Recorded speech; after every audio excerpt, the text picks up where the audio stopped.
Okay, we're gonna head into a bit of a power crunch. This beautiful day you see before you is one of the last before we get 4 full days of rain.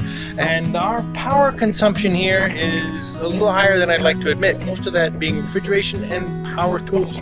So we're gonna defer sanding on home for a little bit and spend some energy making as much power in the next couple of days as we possibly can. Some of you will notice the solar panel I just installed on Pome is back on here, and that's because Pome's batteries are all now fully charged, and I want to massively build power here as much as I can. And part of that is installing a new solar charge controller for these so that I can reuse that all powers, that solar battery pack thing, and continue to use its 400 watt solar panel array so we can make 1,000 watts of power for the next day and a half or so to build up some pretty big batteries.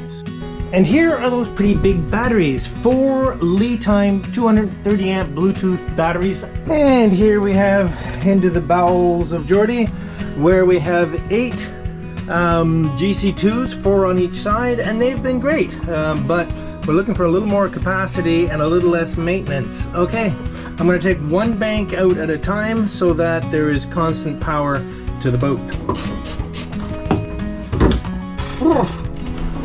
Lead is heavy.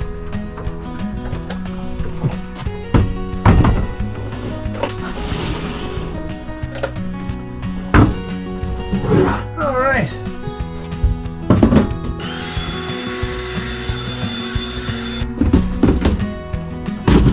Oh, that is so elegant.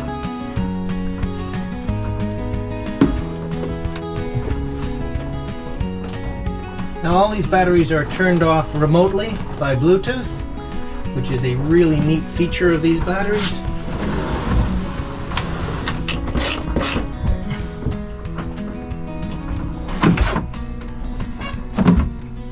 And out.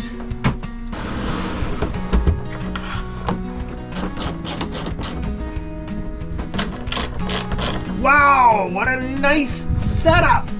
Okay, we all know this is an interim setup. I am very, very pleased, and we should have enough power to get us through the next couple of days of rain.